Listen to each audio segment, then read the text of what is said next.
দেখুন বন্ধুরা, আজকে আমার মা বাবা এসেছে, কি আনন্দ! আজকে দারুণ মজা হবে। এতে কি আছে দেখবো খুলে এখন। ওমা, তুমি কি করছো? এই দেখো না, বাবা ইলিশ মাছ নিয়ে এসছে, এগুলো কাটবো। তুমি কাটবে না আমি কাটবো? কে কাটবে? তুমি কাটো। আচ্ছা, আমি কেটে ধুয়ে পরিষ্কার করে দেবো।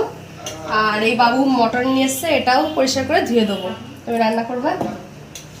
এটা কালকের আনা হয়েছিল, কালকে এটা ধুয়ে টুয়ে পরিষ্কার করে ফ্রিজে রাখা হয়েছিল। আজ ইলিশ মাছ ভাজা খাবো, ঝাল খাবো, ভাপা খাবো, ঝোল খাবো, বেগুন দিয়ে, কচুর গাঁটি দিয়ে, কচু দিয়ে, কাঁচকলা দিয়ে, সব রকম খাবো। আর কিছু আছে আপনারা কমেন্ট করে জানাবেন। আর কোনোভাবে খাওয়া যায় নাকি ইলিশ মাছ? নোনা ইলিশ খাবো। আচ্ছা বন্ধুরা, আপনারা কারা কারা নোনা ইলিশ খেতে ভালোবাসেন কমেন্ট করে জানাবেন। দেখে যাচ্ছে কাটতে কাটতে,